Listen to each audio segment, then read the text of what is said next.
Добрый вечер, Буррыт. Спою-ка сегодня песни на своем родном языке. Поискал в интернете, нашел одну песню хорошую. Правда, там поет артистка музыкального драматического театра Анна Попова. И под оркестр. А мелодию написала моя хорошая знакомая Ирина Чуюрова. Ира, прости, если где-то не так нажму. Потому что, как ты поешь под гармонь, я нигде не нашел и не слыхал еще никогда. Зато от души. Лым, лым, лым, уще лым.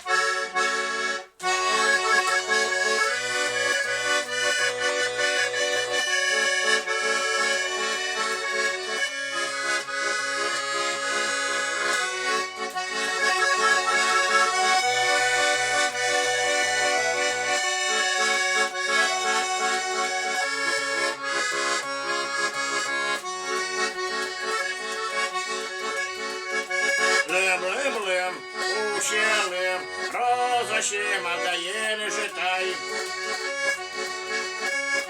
Тир-тир-тир, тір-тир, ущелим, це так утлия дай. Маднакалим, лим-лим, кільчевилим, лим-лим, ношеньвилим, лим-лим, єдиди, лим. А маднакалим, лим-лим, ношеньвилим, лим, кільчевилим, єдиди, лим.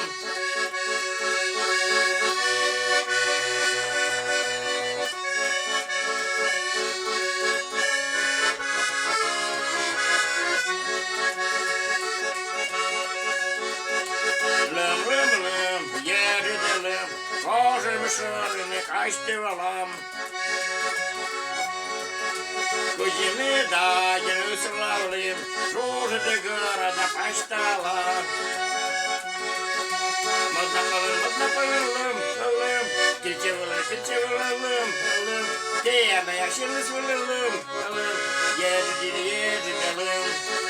Маднапалим, лим, ношеньвилим, лим, тєна яшили свилим, єдиди, лим.